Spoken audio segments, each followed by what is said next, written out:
Hi everybody and welcome to our YouTube channel. We are continuing down the 32 sword form.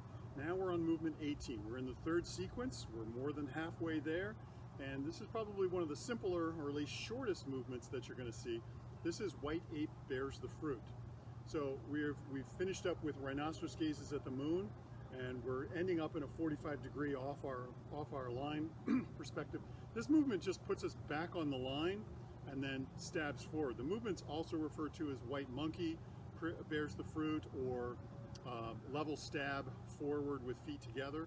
So you'll see how that translates through it as we actually do the movement. So watch here and we'll do the demonstration, and then we'll talk about the particular components. So this will be our line. We'll start off in this direction and go from there.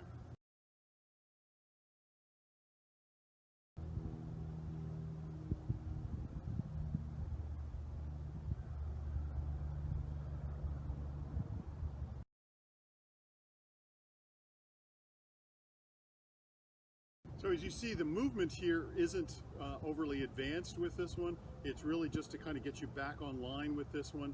And as some of the names mention, it's a level stab on this one. So we have the earlier ones where Tigress lifts her head and the sword is a little bit more vertical. This one is a flat horizontal thrust forward, and it's a short thrust. It's not an extended, which is why your feet are together as you go through this movement. So our transition comes from here. We're at a 45 degree angle, and we're going to come back to the left 45 degrees and get back on our straight line here. So from here, our left hand is going to circle to the left and come up and under and hold. Now you can keep your palm up with this one, or you can keep the sword secret. You're going to end up underneath and lifting here. So the sword will come up. It's really just a question of blocking here to the left and then coming forward with the thrust. Now, because you're in an empty stance here, your left foot is just going to shift to the left 90 degrees with this, and it shifts as you step with your hand. So if you look at it from the front here, if I'm in this direction, it's going to come here. You see the transition, it comes at the same time. And while that's doing that particular movement and you're coming through here, the sword is coming forward and thrusting forward. And so if I point it directly at the camera, you see that. Okay, it is level with the solar plexus and thrusting forward. Now, the thrust is really just about this much. So we're not talking a deep thrust. We're talking about bringing the sword from here, coming up, lifting, and thrusting. So maybe 3 or 4 inches, depending on the length of your arms. Not very much with that, but enough to thrust forward. It is a striking movement, but it is a simple thrust forward. Again, the opponent's probably coming at you and just thrusting forward. You don't have to reach him forward with that particular one. So White Ape bears the fruit. This is the fruit, and he's bearing it forward with this.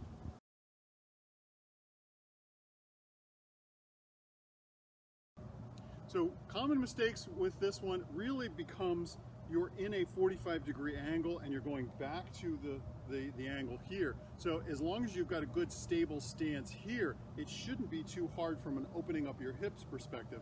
But if your hips are tight, some of the mistakes you're going to see are people wanting to come back in and then push forward. Here you're just sliding the foot to the side. Your hips need to be flexible enough to do that, so you've got to open your hips up here, but the movement here. Most of the common mistakes that we'll see with this one is the hand movement. And it's very distinct here. You're coiling the hand up and under. And so bringing the hand out or just bringing the sword up here and just setting it there is the mistake that you'll see. You want to bring that hand across, coil it under, and will help to lift. Much like Tigress lifts her head, you're bringing the hand under and helping the sword forward.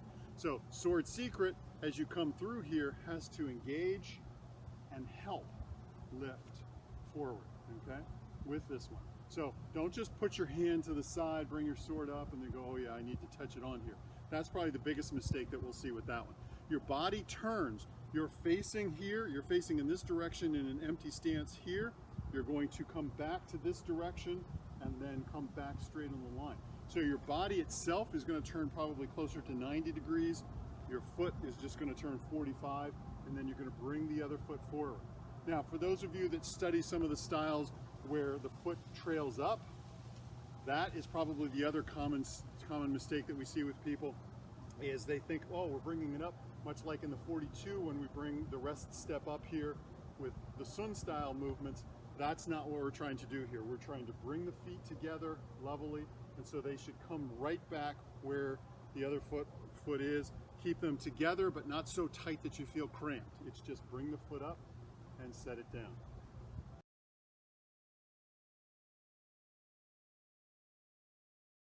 So the application in this part is we've struck here. Again, we are coming here, we're blocking, lifting up and striking forward with the sword. So there's a thrust with this, as we've explained earlier. We just don't need to reach out with the sword. It is more of a meeting the charge, coming forward with this, or at least a guarding position sword of don't bother with me, I'm right here with a sword as far as that goes.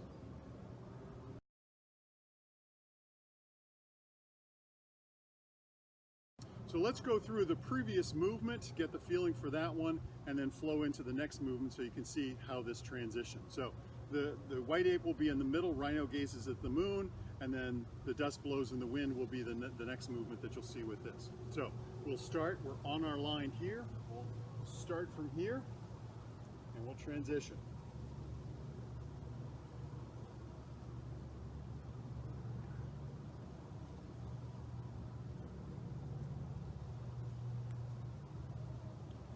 Do that one more time, being a little bit off the angle here. So from here,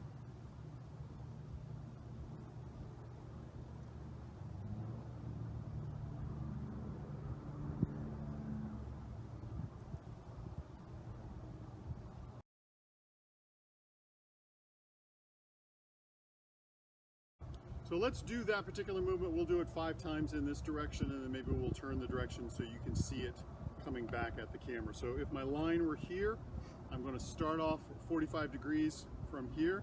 So you'll see the movement then. We'll go through and do it 5 times, and then I'll change my direction.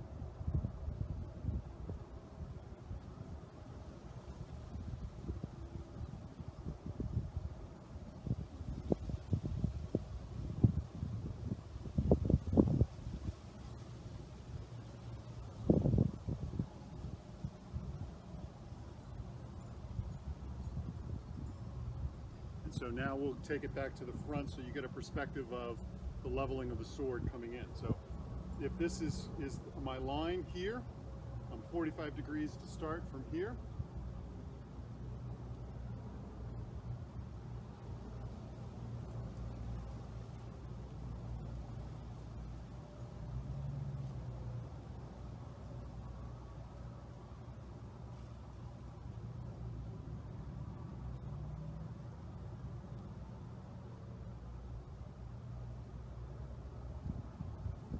Thank you for watching.